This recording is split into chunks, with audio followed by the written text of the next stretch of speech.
السلام عليكم ومرحبا بكم معايا فيديو جديد ووصفة جديدة. اليوم كنقترح عليكم وجبة للغداء سهلة وسريعة ودغيا دغيا كتوجد وجدها في أقل من ساعة، يعني وكيحماقوا على الوليدات الصغار وحتى حنا الكبار عزيزة علينا بزاف، اللي هي الباستيشيو اولا الكوزامية، كل واحد شنو كيقول لها. المهم كنطلبوها في المطاعم وكتقام علينا غاليه في المطاعم صراحه، نوجدوها لوليداتنا في الدار تقام علينا بتكلفه اقل وكتجي لذيذه بزاف، واهم حاجه انها ما كتاخذش منك بزاف ديال الوقت. المهم وكنبغي نقول لكم البنات تنضموا معايا للقناه وتشجعوني هكا بواحد لايك، وكذلك اللي ما مشترك في القناه يشترك في القناه. نبداو هنا على بركه الله في الوصفه.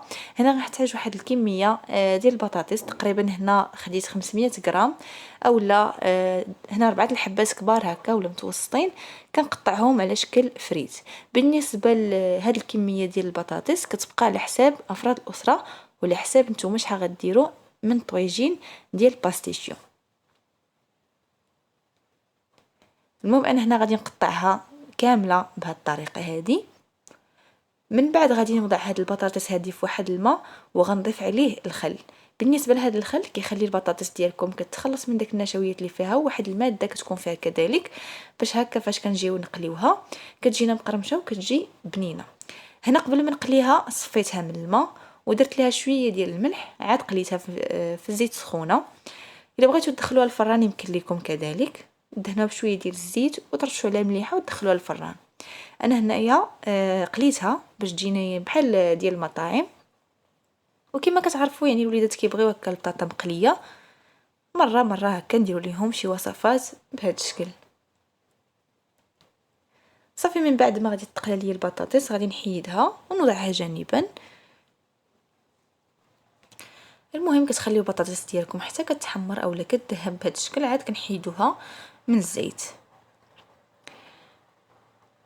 صافي واحد مباشره غادي نجيب واحد المقلاة اخرى.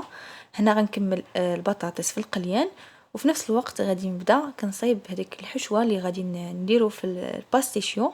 هنا خديت شويه ديال البصله، تقريبا واحد البصله متوسطه قطعتها رقيق، درت معها شويه ديال زيت نباتيه وشويه ديال الملح، وغادي نشحر هاد البصله هذه وغنضيف عليها كذلك شويه ديال الفلفله الحمراء. يعني الفلفله الحمراء كتعطينا واحد المذاق اللي هو زوين في هذا الباستيشيو هذا. الا ما كانش متوفره الفلفله الحمراء يعني بلاش ما ديروا هذيك الخضراء، لان هذه الفلفله الحمراء هي اللي كتعطينا واحد المذاق زوين. هنا ضفت واحد 300 غرام او 350 غرام ديال صدر ديال الدجاج اللي مقطع هو كذلك مربعات. بالنسبه للفلفل الاحمر الا كان متوفر عندكم يعني ضيفوا واحد الكميه قليله، الا ما متوفرش عندكم يعني يمكن لكم تستغناو عليه، غير هو كيعطي واحد اللمسه زوينه في هذا الباستيشيو. هنايا غادي نضيف توابل. المهم غادي نحتاجو في التوابل بودره ديال الثوم، شويه ديال البابريكا اولا التحميره، شويه ديال الفلفل الاسود اولا البزار، وكذلك شويه ديال الزنجبيل.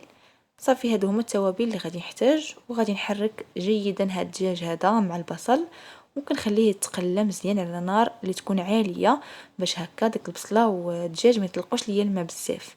صافي كنبقى نخليه حتى كيطيب مزيان داك الدجاج وكينشف نهائيا من الماء كما كتشوفوا.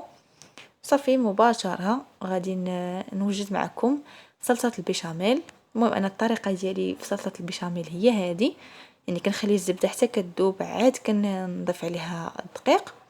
كاين اللي كيدير كلشي في خطره، انا هنا درت الزبده تقريبا 2 معالق ديال الزبده و2 معالق ونص ديال الدقيق. صافي وكنخلي داك الدقيق كيطيب شويه واحد بضع ثواني هكاك، عاد كنبداو كنضيفوا الحليب بالتدريج. تقريبا درت نص لتر ديال الحليب، يعني ناقص منه واحد شويه. صافي كنبقاو هكا مره كنحركو حتى كتعقد لينا داك صلصه البيشاميل. مهم انايا خليت هاد صلصه البيشاميل شويه خفيفه باش هكا كتجيني ملبيه وكيجي داك الطبق ديال الباستيشيو كيجي معلك وزوين. صافي هنا حتى كتبان لكم بدات كتعقد الصلصه ديالكم. كنضيف لها شويه ديال الملح وشويه ديال الفلفل الاسود، يمكن لكم تضيفوا لها حتى الكوزه محكوكه الا كانت متوفره عندكم.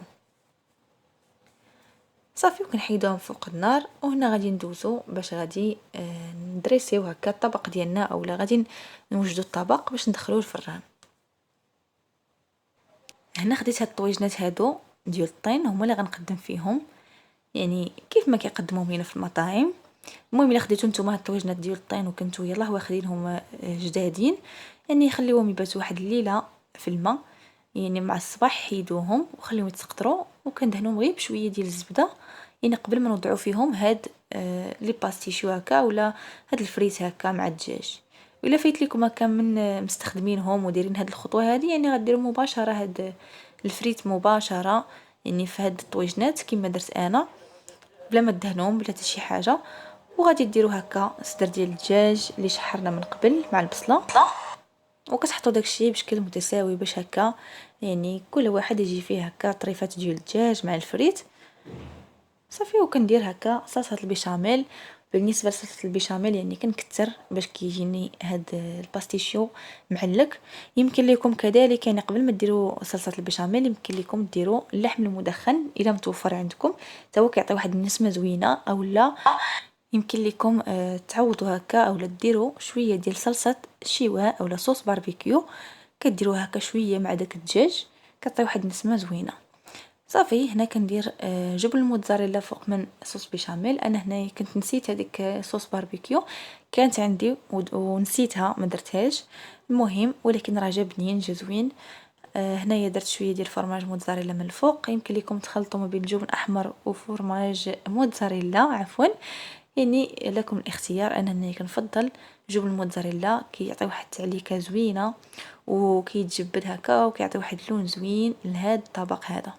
صافي ندخلهم في الفران، يعني غير كيدوب هكا الفرماج وكيتحمروا تقريبا 10 دقائق. صافي وكنخرجوهم من الفران كيكونوا واجدين. يعني يمكن لكم هكا حتى توجدوهم تكونوا هكا خدامين ولا شي حاجه، توجدوهم في الليل، يعني توجدوا الدجاج توجدوا الفريت وتقادوهم هكا في الطويجنات. في الصباح هكا غير تشعلوا عليهم يتحمروا. يمكن لكم تدوهم معكم الخدمه اولا حتى تجيو من الخدمه وتشعلوا عليهم يتحمروا دغيا دغيا كيوجدوا وما كياخذوش هكا وقت كبير. انا هنا رافقتهم بسلطه مغربيه ما شاركتش معكم، يعني سلطه مغربيه عاديه فيها البصله وشويه مطيشه وشويه الخيار مع شويه المعدنوس والقزبر مقطعين، صافي وشويه زيت الزيتون. وكذلك رافقتها مع واحد العصير ديال الباربا بالليمون، يعني باش هكا كيشربوا الوليدات هكا شي حاجه فيها الالياف. وكان هذا هو الطبق ديال اليوم. كنتمنى انه ينال اعجابكم وتشجعوني باللايكات ديالكم. الى اللقاء الى وصفه جديده وفيديو جديد ان شاء الله. دمتم في رعايه الله، والسلام عليكم ورحمه الله تعالى وبركاته.